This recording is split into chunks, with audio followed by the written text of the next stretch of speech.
bonjour. Si je vous fais cette vidéo, c'est une fois encore pas pour vous parler de livres, mais pour vous parler d'un week-end que j'ai fait, d'une expérience spéciale. Et cette fois-ci, je vais vous parler du Hellfest. J'ai fait le Hellfest le premier week-end 2022, la 15e édition, et je souhaite vous en parler. Dans un premier temps, je vais revenir avec vous sur mon ressenti que j'ai eu à passer ce week-end. Et dans un deuxième temps, comme pour la vidéo de Disneyland, je vais vous montrer ce que j'ai ramené, ce que j'ai acheté ou ce que j'ai récupéré durant ce week-end au Hellfest 2022. Alors, tout d'abord, le Hellfest, qu'est-ce que c'est? Le Hellfest, c'est le plus gros festival au monde de métal, rock et hard rock qui existe, qui se passe à Clisson, en Loire-Atlantique. C'est pas très loin de chez moi puisque je vis à Noirmoutier, en Vendée. Je vis dans le département juste à côté. Donc c'est avec énormément de fierté que je vais vous parler de cette manifestation qui, pour moi, a beaucoup de sens puisque je suis une fan de rock. Et que dire d'autre que c'est mon 3e événement. J'y suis allée en 2016, en 2019 et là j'y suis retournée en 2022. Donc je vais vous parler de mon ressenti et aussi je vais vous faire beaucoup de comparaisons, des choses qui sont soit restées les mêmes ou qui ont changé par rapport aux deux autres manifestations que j'ai faites. Muni du petit flyer, je vais vous parler des groupes que j'ai vus, que j'ai aimés, que j'ai moins aimés. Si vous voyez mes yeux baissés vers le bas, c'est sûrement que je regarde ce flyer parce que y a beaucoup de groupes que je connaissais, mais il y en a aussi beaucoup que je ne connaissais pas. Donc du coup, je me souviens pas forcément de leur nom et je regarde sur le petit papier. La première journée, on a fait Earth Attack, on a fait Laura Cox, Shinedown, The Offspring, Dropkick Murphys. On n'en a pas fait énormément, on a fait aussi Mordred. On a massivement fait de la main stage et un petit peu de Warzone. Je ne sais pas si vous allez le voir, j'ai coché ceux que nous sommes allés voir. Si je reviens sur les concerts, on a bien aimé majoritairement, surtout The Offspring et Dropkick Murphys, puisque ce sont des groupes que j'adore et que mon compagnon aussi aime beaucoup. Sinon les autres c'était pas mal, on découvrait surtout. Mais quand t'as toute la foule qui chante Rostatu, forcément ça met un peu plus de baume au cœur. Ou alors quand t'entends le générique de Buffy contre les vampires que tu as énormément regardé quand tu étais jeune, évidemment t'es un peu plus emballé que quand tu découvres des sons que tu ne connaissais pas avant, forcément. Donc un bon vendredi. On a énormément aimé ce qu'on a entendu. Il a fait très chaud, donc ça a été difficile pour certains concerts de rester, mais c'était plutôt pas mal. Alors, le samedi 18, on est allé voir Artus, Brutal Sphincter, Duel, Guérilla Poubelle, Skylet, Alerstorm, Steel Panther, Megadeth, Deep Purple, Scald, et on n'a pas réussi à aller voir ensuite. Je voulais aller voir Ghost et Airburn. Et on n'a pas réussi, on était claqués, on est allé se coucher. Donc voilà, petite matinée plutôt vers Temple, Valais et Altar. Ensuite on a dévié vers la Verzone pour finir majoritairement en main stage et un petit peu vers la fin de soirée en Temple. Au niveau des groupes de la matinée, ça nous a pas énormément plu. Skylet, moi j'adore ce groupe, franchement il est très... il est un peu grand public, j'irais le mettre avec un peu du Evanescence. C'est une batteuse, une bassiste, une chanteuse, un chanteur et un guitariste. Je vous mettrai de toute manière des musiques de chaque groupe dont je parle en description. Mais moi j'ai beaucoup aimé, malheureusement mon compagnon était très fatigué, je devais le surveiller, il était en train de dormir à côté de moi par terre dans la foule, j'avais énormément qui se prennent un coup de pied dans la tête, mais bon... Donc voilà. Après on est allé voir Alerstorm qui est très connu mais qui moi ne m'a pas vraiment plu. Steel Panther qui était pas mal. Megadeth et Deep Purple, j'avoue que je me suis énormément ennuyée. Et Scald personnellement j'ai adoré mais mon compagnon m'a dit c'est pas mal mais c'est un peu long pour ce que c'est. C'est de la musique comment dire, un peu viking, norvégienne, scandinave et tout. C'est vrai que c'était très beau à entendre, mais sur un concert en entier, c'est un peu répétitif et c'est un peu long. Mais le feu d'artifice qui était prévu a été annulé pour cause de canicule parce que le vendredi, il est monté jusqu'à 38-40 degrés et le samedi, 40-41 ressenti. Enfin bref, du coup, le feu d'artifice a été annulé pour cause d'incendie. Alors, pour le dimanche, on est allé voir Battle Beast, Doro, Ginger, Michael chez Schenker, Korn, Judas Priest, Gojira et Sick of It All. On est resté massivement en main stage et pour la bonne et simple raison qu'on a réussi à trouver un spot à l'ombre en face des main stage. Donc on est resté là quasiment toute la journée parce que il faisait moins chaud que la veille, mais il faisait encore quand même pas mal chaud. Donc on a préféré la survie.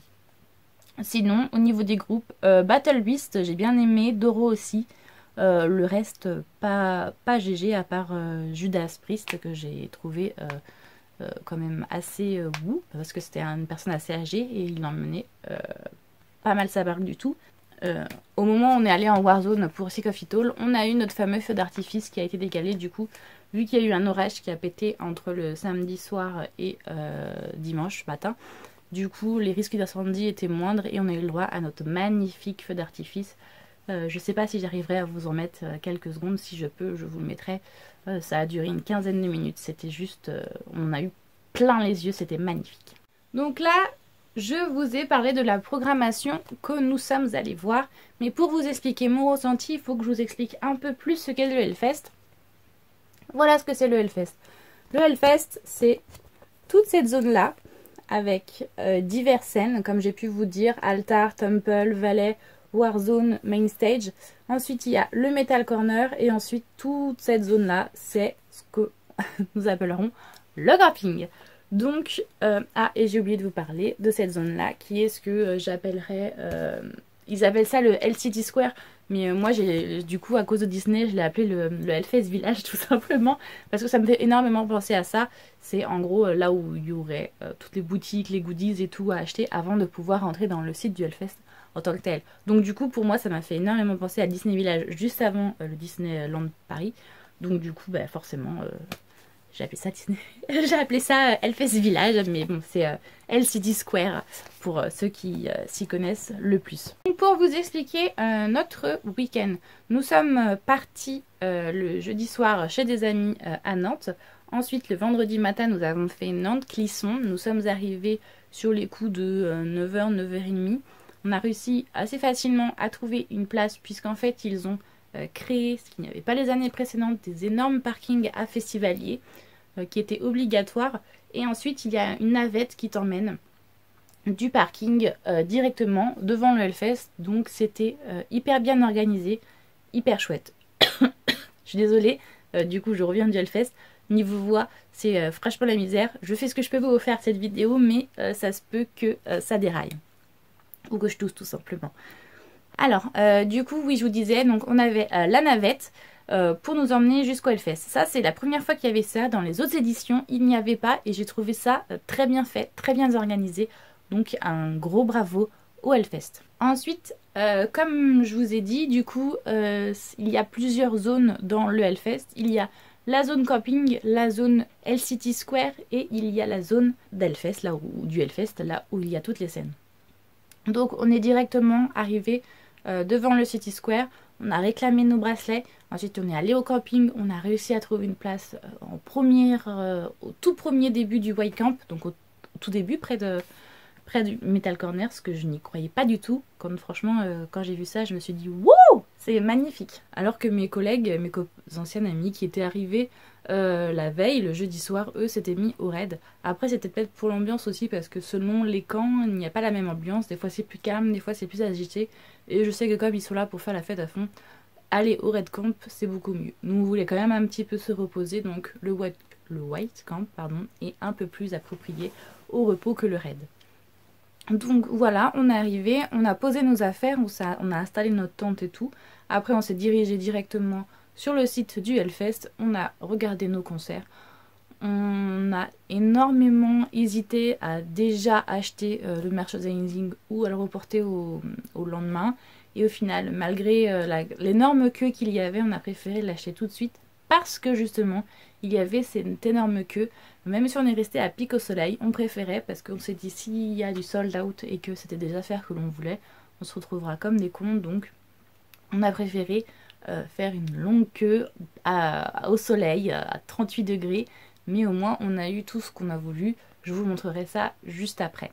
Donc on a fait notre merchandising, ensuite on est allé manger et ensuite on a profité des concerts. Les concerts, je vous en ai déjà parlé. Donc là je vais vous parler de plutôt de tout le Hellfest en général, que ce soit la nourriture, la sécurité, l'ambiance qu'il y a eu entre les festivaliers et tout ça.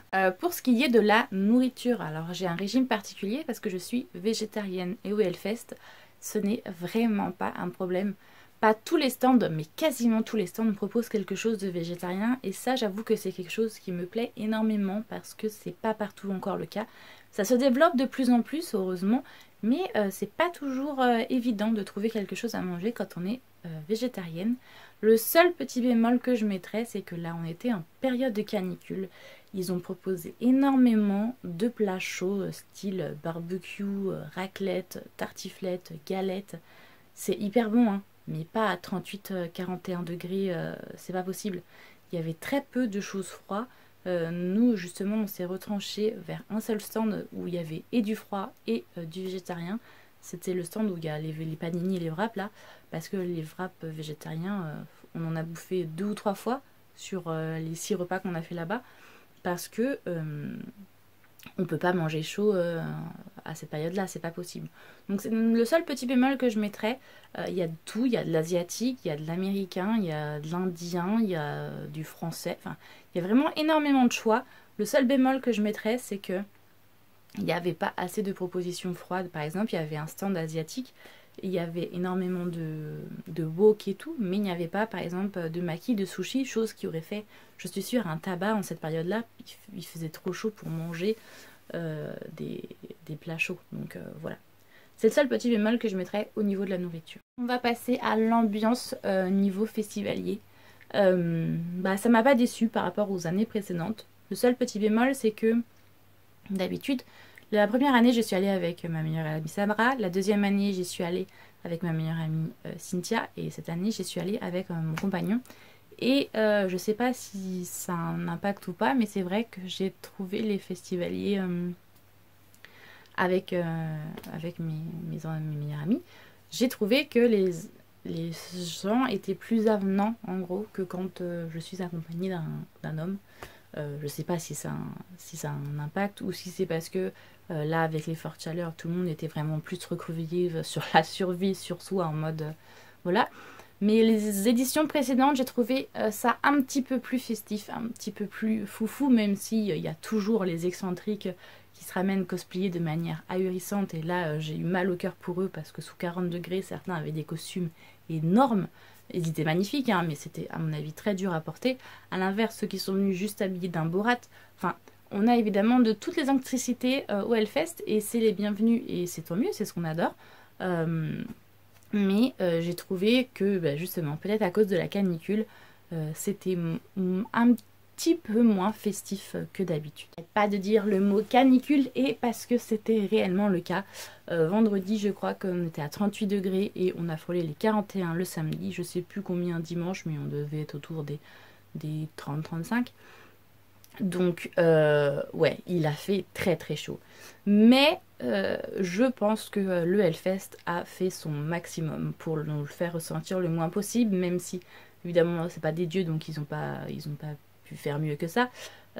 Pour vous dire un ordre d'idée, ils ont apparemment fait rameuter, je sais plus c'est quoi les chiffres, je sais plus si c'est 6 ou 9 camions de pompiers qui nous arrosaient tout simplement à la lance à eau. Le public, vu qu'on était à pic au plein soleil dans pas mal de zones, ils nous arrosaient pour qu'on soit rafraîchis. Il y avait aussi des énormes canons, un peu comme un canon à neige, sauf que là c'était un canon à brume. Il y en avait dans plusieurs zones, en main stage, en warzone. Enfin, il y en avait dans plusieurs endroits pour nous rafraîchir un maximum. Il y a les énormes portiques que je vous mettrai peut-être en vidéo si je les retrouve dans mon téléphone, qui d'habitude c'est un rideau d'eau avec le logo du Hellfest ou alors la tête de mort et tout. Là, le premier il le faisait, mais le deuxième il le mettait en cascade continue pour que la plupart des gens puissent venir et en fait on passait en dessous pour se rafraîchir. Moi-même, je l'avoue que c'est peut-être pour ça que j'ai un peu la voix cassée, j'ai peut-être attrapé un petit rhume à cause de ça.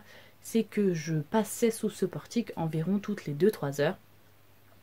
Je me mettais énormément de crème solaire en raison du soleil et de mes tatouages aussi parce que à ce temps-là, et encore, si je vous le montre, vous verrez que malgré que je mettais de la crème solaire toutes les 2 ou 3 heures, j'ai quand même réussi. Alors, est-ce qu'on va la voir? Voilà. On voit quand même la différence. J'ai réussi à me faire cramer par le soleil, je sais pas comment. Mais bon, c'est la vie. Autre chose, au niveau de la sécurité, j'ai trouvé que le Hellfest en a énormément fait cette année. Et je dois dire que c'est pas... Enfin, c'était pas négligeable non plus. En fait, de ce que moi j'en ai compris, après je suis pas sûre d'avoir tous les tenants et les aboutissants, il y aurait eu en 2019 une agression qui apparemment a été publiée sur les réseaux sociaux. Donc je voudrais pas me tromper, je voudrais pas dire de bêtises. Donc je vais rien dire de plus là-dessus. Et le Hellfest étant un petit peu démuni, ne savant, en voulant aider mais ne savant pas trop quoi faire, je pense que du coup là, ils ont voulu réagir à ça. D'un côté, je pense qu'il y a le côté altruiste et de l'autre aussi pour ne pas ternir l'image du Hellfest. Parce que évidemment, plus ça va, plus tous les ans le Hellfest grossit et donc les incivilités peuvent grossir avec. Malheureusement, c'est une manifestation comme les autres, on n'est pas à l'abri d'une incivilité et d'un délit voire d'un crime. Et là du coup ils ont mis en place ce qu'on appelle les Hellwatchers. Ce sont des, je suppose, des bénévoles qui passaient un peu partout, souvent en duo, j'ai cru les voir, avec des t-shirts blancs et l'écriteau et le logo étaient en jaune, des Hellwatchers. Il y avait écrit qu'en gros si on était témoin ou victime d'une agression, d'un vol ou de quelques délits ou crimes que ce soit, on pouvait directement aller les voir et eux je pense, après je ne connais pas la procédure puisque je n'ai pas eu besoin de le faire, mais je pense que eux allaient nous emmener à un poste plus loin et pouvoir appeler police ou gendarmerie s'il y avait besoin. Donc il y avait vraiment ce côté où ils ont mis énormément plus de moyens, que ce soit au niveau du parking comme je vous ai dit, des navettes, du staff, de l'eau. Enfin, ils ont, je trouve, énormément bien géré les choses pour le premier week-end. Pour le second, je ne peux pas vous le dire puisque je n'irai pas. Il est actuellement en train de se passer au moment où je tourne la vidéo. Mais déjà pour le premier week-end, alors que c'était canicule, je trouve qu'ils sont énormément bien sortis. Pour le second, apparemment, ils annoncent plutôt de l'orage. Donc ils n'ont pas toute cette grosse logistique à tourner. J'ai oublié de vous dire aussi tous les points d'eau qu'ils ont mis partout pour qu'on aille s'hydrater. Et une des anecdotes peut-être pour vous, mais qui pour nous festivaliers était très importante, c'est qu'ils surtout, ils n'ont pas interdit le port de bouteilles en plastique qui normalement, en fait, moi j'y suis allée en 2016 et en 2019, on n'avait pas le droit d'emmener des bouteilles en plastique, ou en tout cas de contenants qui se ferment sur le site du Hellfest. Il fallait tout le temps qu'on ait, comme je vais vous le montrer tout à l'heure, des pichets, des gobelets, ok, mais pas de choses qui se ferment. Et là, ils ont fait un effort pour cette année, vu qu'en cause de canicule, les bouteilles en plastique étaient autorisées. Et j'avoue que sans ça, avec mon compagnon, on serait sûrement mouru parce que les 2 premiers jours, on allait souvent à la fontaine. On s'hydratait à mort. En même temps, on n'avait pas le choix, on était littéralement en train de cuire sur place. Donc voilà pour ça, je pense que je suis revenue sur à peu près tout. Si, je résume en gros ce Hellfest. Le premier mot, ça sera évidemment canicule, parce qu'il a fait énormément chaud. Le deuxième mot, ça serait grosseur, je sais pas comment dire, gigantesque. Pour moi, vous voyez, ça serait peut-être la planète Jupiter.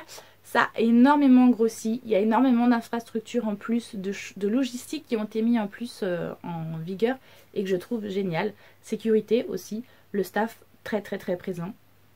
Et évidemment la musique partout, l'ambiance avec les festivaliers qui est évidemment génial. Le petit bémol que je mettrais, c'est que j'ai été déçue des gros groupes comme Deep Purple, Megadeth, qui ne m'ont pas fait rêver, alors qu'à l'inverse, il y a des petits groupes que j'ai beaucoup plus appréciés comme Guérilla Poubelle ou comme Skylet.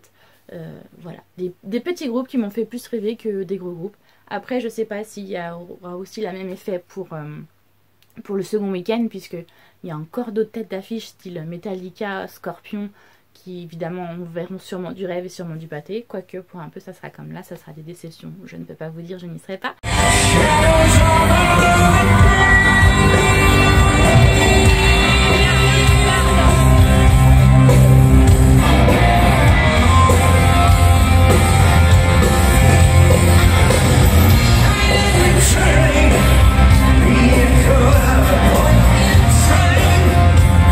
Je vous ai parlé de mon ressenti au niveau du Hellfest, je vais vous montrer ce que j'ai ramené. Alors déjà, il y a 2 petites choses qui n'ont pas grand chose à voir avec le Hellfest, mais qu'on a réussi à shipper, enfin shipper non puisqu'il est distribué sur le Hell City Square. C'est Arte en fait, un des partenaires du Hellfest qui les donnait. Alors, c'est une petite paire de lunettes roses floquées Arte Concert. D'ailleurs, c'est sûrement grâce à eux que je vais voir sûrement la fin de l'édition du Hellfest 2022. Je regarderai les rediffusions. Et une petite gourde aussi qu'on a, qu'on a eu l'avant-dernier jour, voire le dernier jour. Le dernier jour, je crois. Parce que les 2 autres jours, on a utilisé nos bouteilles en plastique. Et en fait, on aurait eu ça dès le début. Je pense que ça aurait été mieux. Mais bon, on les a eu en finale. Et voilà. On en a pris 2 comme ça. Une pour lui, une pour moi. Et les lunettes, on en a pris qu'une paire. Parce que rose, donc il n'en voulait pas forcément. Donc voilà. Niveau merchandising qu'on a acheté justement au merch du Hellfest. J'ai récupéré un sac. Parce que c'était beaucoup plus pratique. Sac du Hellfest. Il était à 1 € je crois. On n'avait pas grand bricole à prendre, mais je m'étais dit au cas où on irait au merch extérieur pour acheter des goodies et tout pour la famille, il nous ferait mieux un petit sac en plus parce que pour ramener tout ce qu'on avait ramené déjà, on avait été un peu short au niveau des sacs. Donc un sac en plus, 1 € Hellfest, c'était pas la mer à boire non plus. Ensuite, on s'est pris 2 t-shirts, un pour lui, un pour moi. Donc lui, il a pris l'édition de cette année comme ceci pour homme. Et moi, j'ai pris cette édition-ci pour femme. Voilà. Lui, il était à fond tête de mort et moi, j'étais en mode non, non, non, je veux pas de tête de mort. Par contre, je veux bien un truc où on voit que c'est la 15e édition. Parce qu'il y en a d'autres où il y avait d'autres logos et tout, mais on voyait pas forcément que c'était la 15e édition et ça me plaisait pas trop. Moi, je voulais quelque chose qui marche le coup. De plus que j'en ai déjà des t-shirts Hellfest. Donc je voulais celui-là qui claque.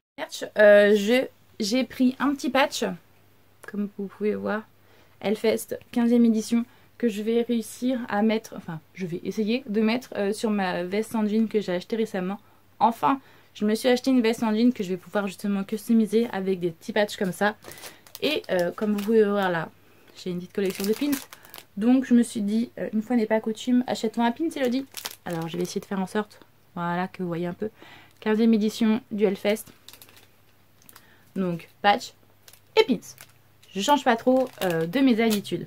Le petit truc que j'ai pris que je ne pensais vraiment pas prendre et que je regrette à moitié, vu le prix pour ce que c'est, je me suis acheté des écouteurs avec le tourne-cou qui va avec.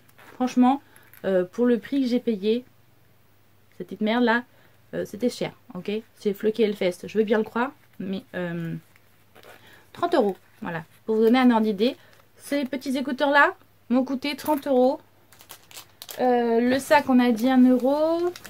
Celui-ci, je sais plus, 5 je crois bien. Et ça, peut-être bien 10. Et les t-shirts, 20 ou 25, voyez. Et cette merde là, 30. Non, c'était grosse arnaque pour ma part, j'ai trouvé. Mais bon, passons. Contournable du Hellfest, c'est évidemment gobelet, pichet, floqué au Hellfest. Mon ancien pichet avait été cassé parce qu'il était tombé, donc du coup celui-ci on n'a même pas eu besoin de l'acheter puisqu'en fait il était tombé dans notre allée au camping, personne ne l'a récupéré en plusieurs heures, donc on l'a récupéré, on l'a lavé et on va le garder. Sinon donc la pinte de la 15e édition et la pinte de la 15e édition nucléaire Blast, voilà. Celle-ci c'est celle que lui préfère, celle-ci c'est celle que moi je préfère. Et après il y a les demi comme ceci, mais qui sont pas pareils, juste derrière, évidemment au Hellfest 2022. Donc voilà, la mission pinte, demi et pichet a été un grand succès et j'en suis très contente. Donc voilà, j'ai fait le tour de mon ressenti, de ce que nous avons fait au Hellfest et de ce que nous avons acheté. Si vous voulez qu'on échange sur le sujet, il n'y a pas de souci. L'espace commentaire est là pour ça. Si vous avez aimé cette vidéo, merci de liker et de partager. Et si vous souhaitez suivre les autres vidéos, merci de vous abonner. Bonne journée à vous, je vous fais tout plein de gros bisous.